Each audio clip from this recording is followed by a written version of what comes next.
ألا بذكر الله تطمئن القلوب. أعوذ بالله من الشيطان الرجيم. بسم الله الرحمن الرحيم. ثم جعلناك على شريعة من الأمر فاتبعها ولا تتبع أهواء الذين لا يعلمون إنهم لن يغنوا عنك من الله شيئا وإن الظالمين بعضهم أولياء بعض والله ولي المتقين. هذا بصائر للناس وهدى ورحمة لقوم يوقنون. أم حسب الذين اجترحوا السيئات أن نجعلهم كالذين آمنوا وعملوا الصالحات سواء محياهم ومماتهم ساء ما يحكمون. وخلق الله السماوات والأرض بالحق ولتجزى كل نفس بما كسبت وهم لا يظلمون. أفرأيت من اتخذ إلهه هواه وأضله الله على علم وختم على سمعه وقلبه وجعل على بصره غشاوة فمن يهديه من بعد الله أفلا تذكرون. صدق الله.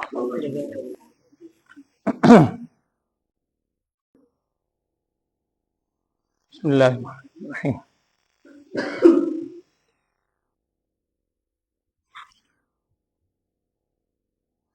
سورہ جاسیہ میں گزشتہ آیات کے اندر اس بات کا ذکر آیا تھا کہ وَلَقَدْ آتَيْنَا بَنِي إِسْرَائِيلَ الْكِتَابَ وَالْحُكْمَ وَالنُّبُوَّةَ وَرَزَقْنَاهُم مِّنَ الطَّيِّبَاتِ وَفَضَّلْنَاهُمْ عَلَى الْعَالَمِينَ. یعنی بنی اسرائیل کا تذکرہ تھا، بنی اسرائیل خاندان. کئی دفعہ آپ اس کا تعارف سن چکے ہیں. اللہ جل شانہ نے فرمایا تھا ہم نے اس خاندان کو کتاب بھی دی، کتابیں، حکم. میں نے عرض کیا تھا حکم سے کیا مراد ہے بھی آپ سن چکے تھے. اور نبوت بھی ملی تھی، بادشاہت بھی تھی، نبوت بھی تھی، کتابیں بھی ان کو دی گئی تھیں. لیکن اس کے بعد ہوا کیا؟ آتیناہم بینات من الامر، گزشتہ آیات میں بھی ہیں، قرآن میں دیگر مقام پر بھی ہیں کہ جب یہ ساری چیزیں آئیں کچھ حد تک انہوں نے ان پر عمل کیا، یا بہت تھوڑے سے لوگ عمل کرنے والے ہوئے. کچھ عرصے کے بعد انہوں نے مخالفت شروع کی اور اللہ جل شانہ کی طرف سے پھر پکڑ میں اور عذاب کی کیفیت میں آئے. ان کا تذکرہ تھا. آج کی آیت میں کہا گیا ہے ثم جعلناک علی شریعۃ من الامر،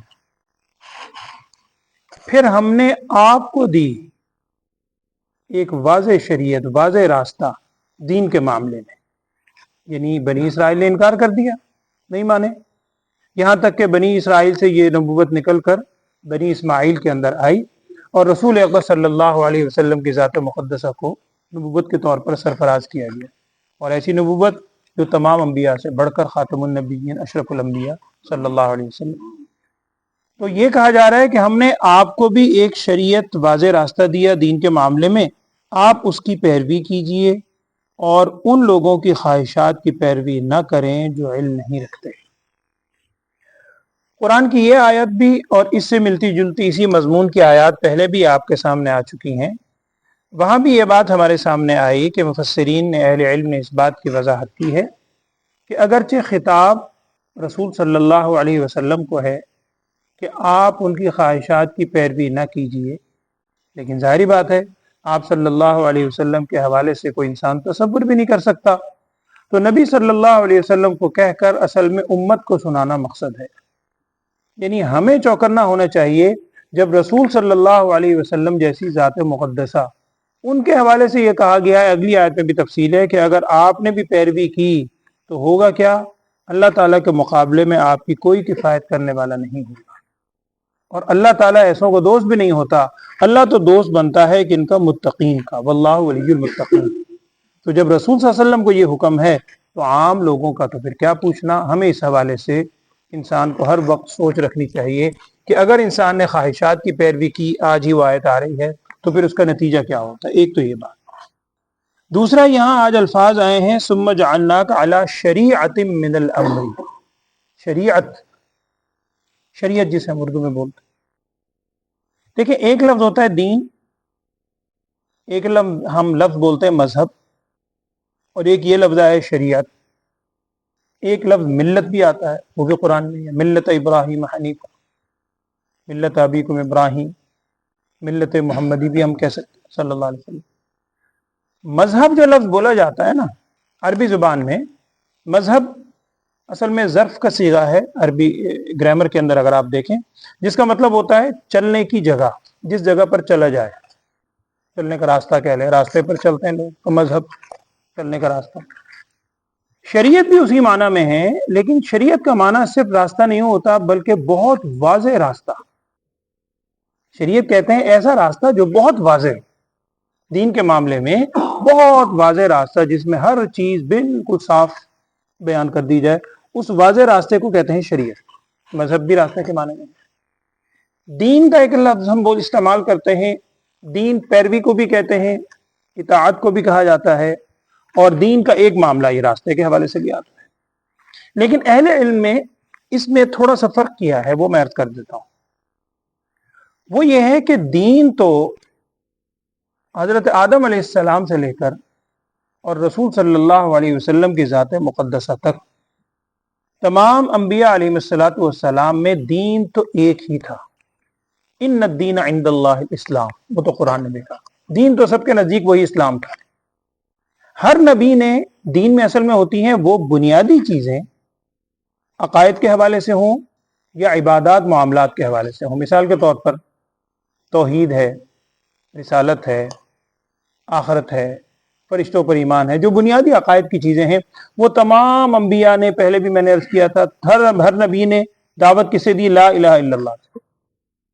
ہاں وہ اس کے بعد اور ہے، لا الہ الا اللہ کے بعد کہیں آ گیا موسیٰ کلیم اللہ، موسیٰ علیہ السلام، کہیں آ گیا عیسیٰ روح اللہ، کہیں آ گیا محمد الرسول اللہ صلی اللہ علیہ وسلم. لا الہ الا اللہ ہر نبی نے دعوت دی. تو یہ بنیادی چیزیں کیا کہلاتی ہیں؟ دین. اسی طرح عبادات کے اندر بھی نماز ہے، اسی طرح زکوٰۃ ہے، غریبوں کی خدمت ہے، نیکی کا حکم کرنا ہے، برائی سے روکنا ہے. یہ بنیادی چیزیں تمام دین ادیان کے اندر ایک ہی رہی ہیں. اس کو ہم ادیان نہیں کہہ سکتے، دین تو ہے ہی ایک، دین واحد ہی. ایک ہوتا ہے شریعت، اس کو آپ کہہ رہے ہیں شریعت یا مذہب بھی کہہ دیتے ہیں. میں نے کیا مذہب بھی راستہ، شریعت ذرا واضح راستہ. یہ ہر دین کے اندر یا ہر نبی کے دور میں، ہر قوم کے دور میں مختلف ہو سکتا ہے اور ہوا ہے. کسی نبی کے دور میں کوئی حکم ہے آسانی کے لیے. میں ایک دو عام فہم آپ کو مثالیں دے دیتا ہوں. بعض انبیاء کے اندر ان کے یعنی شریعت میں، مذہب میں اللہ جل شانہ کی طرف سے اونٹ حلال نہیں تھا، اونٹ کا گوشت حلال نہیں، انہیں حلال نہیں سمجھا. اور قرآن نے تو بلکہ حضرت یعقوب علیہ السلام کے حوالے سے کہا ہے. حضرت یعقوب علیہ السلام کا نام اسرائیل، قرآن میں اسرائیل باقاعدہ ان کا نام ہے کہ حضرت یعقوب علیہ السلام نے، وہ آتا ہے نا کل الطعام کان حلا لبنی اسرائیل الا ما حرم اسرائیل علی نفسہ من قبل ان تنزل التوراۃ، چوتھے پارے کی دوسری تیسری آیت. کل الطعام کان حلا لبنی اسرائیل، سارے کھانے بنی اسرائیل پر حلال تھے، الا ما حرم، سوائے اس کے جس کو حرام قرار دے دیا تھا اسرائیل نے. اسرائیل سے مراد ہیں حضرت یعقوب علیہ السلام، علی نفسہ، اپنی ذات پر. تو انہوں نے کسی وجہ سے حرام کیا تھا، اس کی تفصیل آپ سن چکے ہیں. تو میں عرض کر رہا ہوں بعض شریعتوں کے اندر اونٹ حلال نہیں تھا، لیکن شریعت محمدیہ صلی اللہ علیہ وسلم حلال ہے. اسی طریق پر اور بہت سے فرق آتے ہیں. حضرت یعقوب علیہ السلام کی امت میں، بعد میں لکھا ہے یعقوب علیہ السلام کی امت میں ہی یا اور کسی انبیاء کے اس میں بھی 2 بہنوں کو ایک نکاح میں جمع کرنا جائز تھا. اور حضرت آدم علیہ السلام سے آپ جانتے ہیں کہ جب انسانیت کا آغاز ہوا، وہ بھی آپ نے اہل علم سے سنا ہوگا، انسانیت کا جب آغاز ہو رہا ہے، آدم و حوا صرف 2 ہستیاں ہیں. اب اللہ نے نسل انسانی کو آگے چلانا ہے، کیسے چلائیں؟ آدم علیہ السلام کی جو اولاد ہے ان کا نکاح کس سے ہوگا؟ اور کوئی ہے ہی نہیں. وہ آپ نے واقعہ سنا ہے، یہی سبب بنا تھا وہ حابیل قابیل کے واقعے کا، وہ بھی قرآن میں ہے، سورہ مائدہ میں غالباً ہے، وہ بھی تفصیل سنی آپ نے.